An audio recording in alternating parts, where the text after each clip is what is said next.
एक गांव में राजा नाम का एक लड़का रहता था। वो बहुत ही मटरगश्त और आवारा किस्म का था। जब देखो यहाँ वहाँ घूमता रहता। उसके पिता मुन्ना ने कई बार उससे कहा कि वो घर के कार्यों में उसका हाथ बटाया करे, लेकिन वो उनकी एक नहीं सुनता था। अरे निकल नालायक घर से, जब देखो यहाँ वहाँ घूमता रहता है। मेरी जिंदगी खराब करके रख दी है। भाग यहाँ से। जा रहा हूँ। कौन तुम्हारे साथ रहेगा? ना तो चैन से जीने की आजादी, ना ही पैसा। इसके बाद राजा घर छोड़कर निकल जाता है। वहीं उसकी मुलाकात एक चंपा नाम की लड़की से होती है और वो भी राजा की ही तरह बुरी आदतों की शिकार होती है। साथ ही साथ वो भूत प्रेतों की पूजा भी करती है और उन्हें बुलाने की कोशिश किया करती थी। राजा चंपा के साथ रहने लग जाता है। कुछ दिनों बाद राजा और चंपा शादी कर लेते हैं, लेकिन अपनी बुरी आदतों की वजह से जल्द ही कंगाल हो जाते हैं। अरे चंपा, तुम रोज रात को पूजा करती हो, कभी कोई भूत या चुड़ैल दिखी भी है तुम्हें? राजा, मैं उन्हीं भूतों को यहाँ पर लाने की कोशिश कर रही हूँ ताकि मैं उनसे अपनी मनमर्जी से काम करवा सकूं और हमारी गरीबी दूर हो सके। इस तरह चंपा रोज भूत प्रेतों की पूजा करती रहती। एक रात जब चंपा पूजा कर रही होती है, हिम क्लिम चामुंडाय विचे, हिम क्लिम चामुंडाय विचे, तभी आग से चुड़ैल प्रकट होती है। तूने मुझे खुश किया, बता मैं तेरी क्या मदद करूँ? हम बहुत गरीब हैं चुड़ैल जी, हमारी मदद करो, इसलिए मैंने आपका आह्वान किया है। वो तो ठीक है, मैं तुम्हारी मदद करूंगी गरीबी दूर करने में, लेकिन तुझे मेरी मदद भी करनी पड़ेगी। लेकिन चुड़ैल जी, मैं आपकी कैसे मदद कर सकती हूँ? आप तो खुद इतनी शक्तिशाली हैं। मेरी शक्तियाँ अलग हैं और तेरी साधना अलग। बोलो, मेरी मदद करोगी? बोलो। हाँ चुड़ैल जी, मैं जरूर करूँगी। लेकिन मुझे करना क्या होगा? ज्यादा कुछ नहीं, एक तो मेरे जैसी और भी कई चुड़ैलें हैं, उनकी मदद करनी पड़ेगी और उन्हें भी इस दुनिया में लाना पड़ेगा और हम सबकी भूख शांत करनी पड़ेगी। मुझे रोज एक बच्चे का खून और मांस चाहिए। चंपा अपने पैसे के लालच में हाँ कर देती है। उसके बाद चुड़ैल उसे एक सोने का सिक्का देके गायब हो जाती है। तभी वहाँ राजा आता है। चंपा राजा को सारी बात बताती है। राजा भी सोने का सिक्का देख के लालच में आ जाता है और चंपा के साथ शामिल हो जाता है। उसके बाद चुड़ैल के साथ बनी योजना के अनुसार वो दोनों गांव के बच्चों को निशाना बनाना शुरू कर देते हैं। वो बच्चों को मारते और चुड़ैल को दे देते।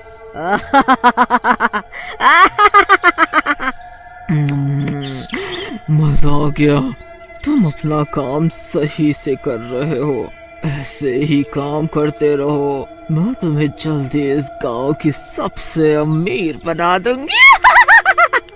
इसके बाद चंपा और राजा ऐसे ठिकानों का पता करते हैं जहां लोग बेमौत मरे थे। फिर वहां जाकर रात में उन अतृप्त आत्माओं का आह्वान करते। इस तरह धीरे धीरे उन्होंने कई और शैतानों को भी जिंदा कर लिया। मुझे इस दुनिया में ले आए, लेकिन मेरी भूख का क्या होगा? जी जी जी, जी मैं आपके खाने का भी प्रबंध करूंगा। ये लो, ये भैंस खाओ। राज उस शैतान को भैंस दे देता है, जिसे वो शैतान खा जाता है। ये सिलसिला चलता रहता है। वो बुरी आत्माओं को जिंदा करते, इसके बदले में वो बुरी आत्माएं उनको सोना देती।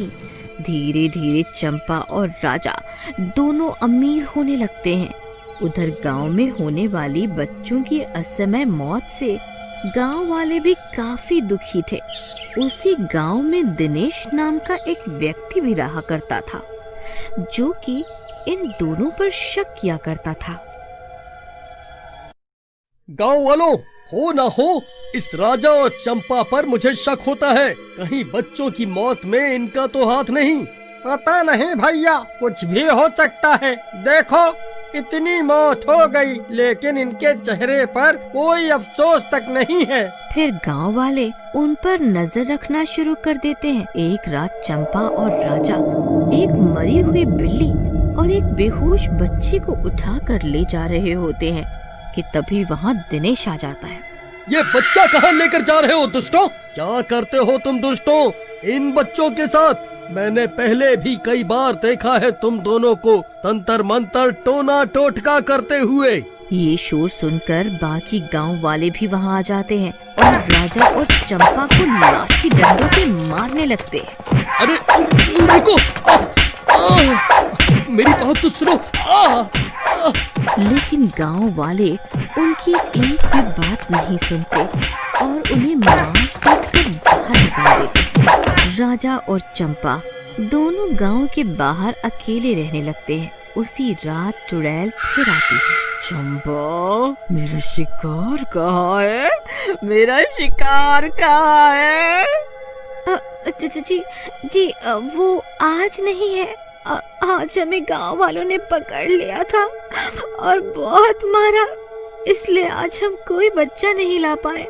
लेकिन कल हम जरूर लाएंगे। तभी चुड़ैल राजा को देखती है और राजा की एक टांग तोड़कर खाने लगती है। छोड़ दे मुझे, मर गया रे। हाय, मेरी टांग उखाड़ ली, लंगड़ा कर दिया मुझे। तेरा पति भी कम स्वादिष्ट नहीं। मजा आ गया। सुन छोकरी, अपने पति की जान बचाना चाहती है तो रोज खून और मांस चाहिए मुझे, समझी? नहीं तो तेरे पति का एक एक हिस्सा खा जाऊंगी। और मेरी बाकी साथियों का क्या हुआ? वो क्यों नहीं आए अब तक? जी, मैं कोशिश कर रही हूँ। आज का आखिरी अनुष्ठान है, उसके बाद आपके कुछ मित्र और जिंदा हो जाएंगे। उसके बाद चुड़ैल वहाँ से चली जाती है। रात में चंपा फिर से अनुष्ठान करने बैठती है। हिम क्लीम चामुंडाई विचे। चंपा का अनुष्ठान जैसे जैसे आगे बढ़ता, भूत और शैतान प्रकट होने लगते हैं और राजा अपने पास से मरे हुए जानवरों का मांस उन्हें देता रहता है। ये सिलसिला कई दिनों तक चलता है। धीरे धीरे उनके आसपास जानवर भी खत्म होने लगते हैं। सारे शैतान और चुड़ैल मिलकर उनका मांस खा जाते हैं। फिर एक रात, आज मेरा खाना कहाँ है? जी, आज तो नहीं है। तभी दूसरा शैतान बोलता है। क्या खाना नहीं है? तुम्हें बोला था ना कि हमें रोज खाना चाहिए। अब हमारी भूख का क्या? अब तो हमारी भूख सिर्फ तू ही शांत कर सकती है। सारे शैतान और चुड़ैल चंपा की तरफ बढ़ते हैं, लेकिन राजा बीच में आ जाता है। आप लोग चंपा को मत मारिए, आपको मांस चाहिए ना? आप मेरा मांस खा लो मेरा मांस। फिर देखते ही देखते सारे शैतान मिलकर राजा के टुकड़े टुकड़े कर देते हैं। देख, मैंने तुझे पहले भी कहा था कि मुझे रोज मांस चाहिए और तुझे मेरी भूख मिटानी पड़ेगी।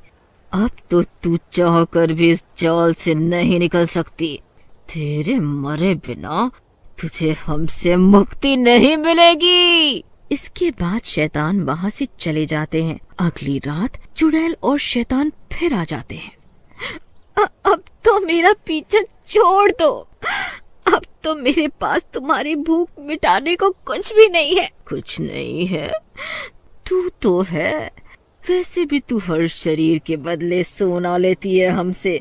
अब तो तू हमारी भूख मिटा, चाहे जैसे भी हो। तभी दूसरा शैतान। अरे चुड़ैल दीदी, समय क्यों बर्बाद कर रही हो? इतनी जोर से भूख लगी है, इसे ही खा लो।